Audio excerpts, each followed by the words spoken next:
Assalamualaikum viewers, welcome back to my YouTube channel. Hope you all are doing well. So basically this is the 6th day of my MDCAT preparation, and as you know I'm preparing MDCAT at home, no academy, no center. I'm just preparing myself for MDCAT at home. So it's the 6th day of MDCAT preparation. So on the 6th day of MDCAT preparation, I have learned some basic concepts of chemistry, just like atomic mass, molecular mass and molar mass. As you can see here, yesterday I learned that what is atomic mass, empirical formula and molecular formula, and today I have learned that what is the mole and construction of mole and conversion factors in stoichiometry calculations. ठीक है, तो आज ये सारा मैंने पढ़ा है। तो सबसे पहले मैंने जो है स्टार्टिंग की वो की मैंने कुछ बेसिक टर्मिनेशन से, जैसे कि एटॉमिक मास मैंने सबसे पहले पढ़ा।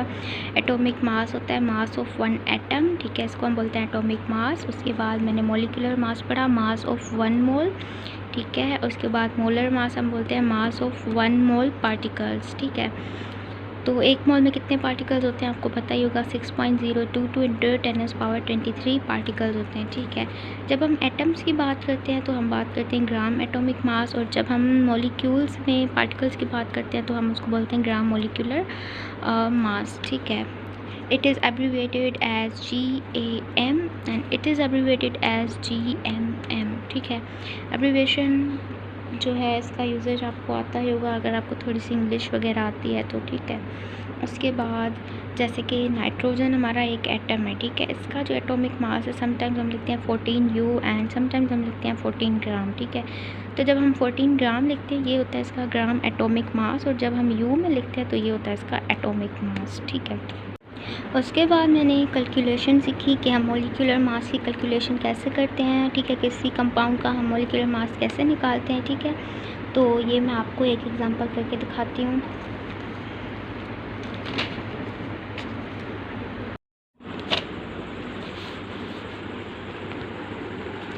फॉर एग्ज़ाम्पल जैसे कि आपसे पूछा जाए कि कैल्शियम नाइट्रेट का आप बताएं इसका फॉर्मूला मास, ठीक है।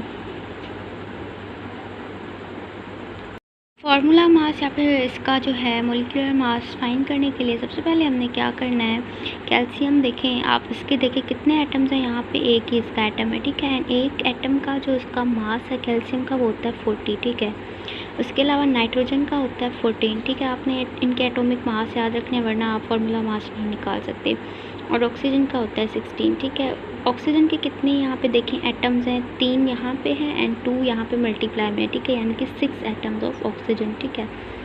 तो इसको हम मल्टीप्लाई करेंगे 6 के साथ, एंड नाइट्रोजन के 2 हैं, ठीक है, क्योंकि यहाँ पे ब्रैकेट जो है होल ब्रैकेट में, यानी कि नाइट्रोजन के साथ भी मल्टीप्लाई होगा, यानी कि नाइट्रोजन के साथ भी हम 2 मल्टीप्लाई करेंगे, ठीक है। तो यहाँ पर मैं लिख देती हूँ 40 + 14 multiply by 2 + 16 multiply by 6 is equal to, इसका आंसर निकालना है, ठीक है। 14 को जब हम 2 से मल्टीप्लाई करेंगे तो 28 आएगा, एंड 16 को जब 6 के साथ करेंगे तो कितना आएगा, करके देखते हैं यहाँ पे। 16 मल्टीप्लाई बाय 6, 6 6 36, 6 1 6 एंड 9 96, ठीक है। तो थोड़ी थोड़ी मैथ मुझे आ रही है अभी। तो यहाँ पे ये हो गया 96 + 40। तो अभी यहाँ पे आप कैलकुलेट करें तो ये हो जाएगा हमारा, प्लस करें तो आंसर आएगा 164 AMU।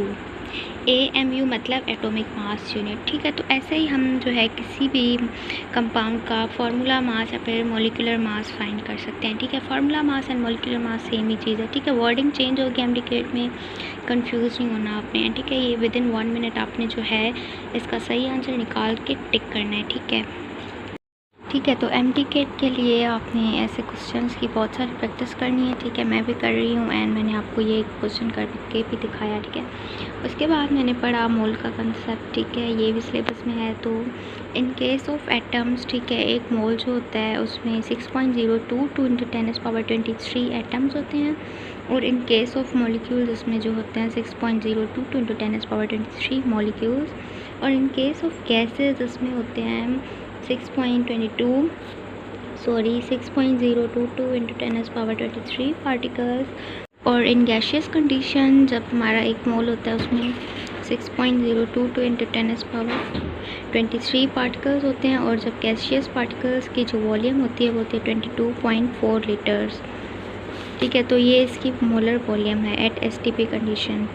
एसटीपी कंडीशन में हमारा जो प्रेशर होता है वो 1 atm होता है और टेम्परेचर 273 केल्विन। ठीक है, और ये जो मैंने आपको वॉल्यूम बताई 22.4 लीटर्स, ठीक है, तो ये ऑल गैसेस के लिए सेम होगी, कंडीशन होगी कि एसटीपी कंडीशन हो। ठीक है, यानी कि प्रेशर 1 atm हो और टेम्परेचर 273 केल्विन हो। अगर टेम्परेचर या प्रेशर दोनों में से कोई चीज़ चेंज हो गई तो फिर वॉल्यूम जो है गैस का वो चेंज हो जाएगा। ठीक है, उसके बाद मैंने ये सारे फार्मूलाज पढ़े, ये ठीक है 4 फार्मूलाज हैं, और इन 4 फार्मूलाज की यूजेज ये है कि जब आपने एटॉमिक सब्सटेंस में नंबर ऑफ़ मोल्स फाइंड करने हैं तो आपने ये फार्मूला लगाना है, और जब नंबर ऑफ़ पार्टिकल्स आपको गिवन होंगे तो आपने नंबर ऑफ़ मोल्स फाइंड करने के लिए आपने ये फार्मूला लगाना है, और जब आपको मॉलिक्यूलर सब्सटेंस में नंबर ऑफ़ मोल्स फाइंड करनी है तो आपने ये वाला फार्मूला लगाना है, और गैशियस सब्सटेंस की मोल्स फाइंड करनी है तो ये वाला फार्मूला। ठीक है,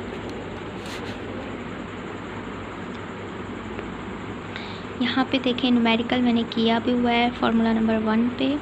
तो calculate number of moles in 392 gram of H2SO4। ठीक है, सल्फ्यूरिक एसिड। तो इसमें हमने जो है नंबर ऑफ़ मोल्स फाइंड करने हैं इस कंपाउंड के, तो हमने ये वाला फार्मूला लगाना है, और हमें जो है ये मास दिया गया है। ठीक है, मॉलिक्यूलर मास, मोलर मास दिया गया है 392 ग्राम। उसके अलावा हमने जो है सल्फ्यूरिक एसिड का मैंने आपको बताया कि फार्मूला मास कैसे निकालते हैं, वो यहाँ पे निकाला हुआ है मैंने 98 ग्राम। फिर आपने 392 को डिवाइड करना है 98 ग्राम से, तो आपको जो है नंबर ऑफ़ मोल्स इसमें मिल जाएंगे। मैंने यहाँ पे न्यूमेरिकल 2 भी किया, इसमें भी मैंने फार्मूला लगाया हुआ है। ठीक है, गैशियस सब्सटेंस के लिए, और ये न्यूमेरिकल 3 है।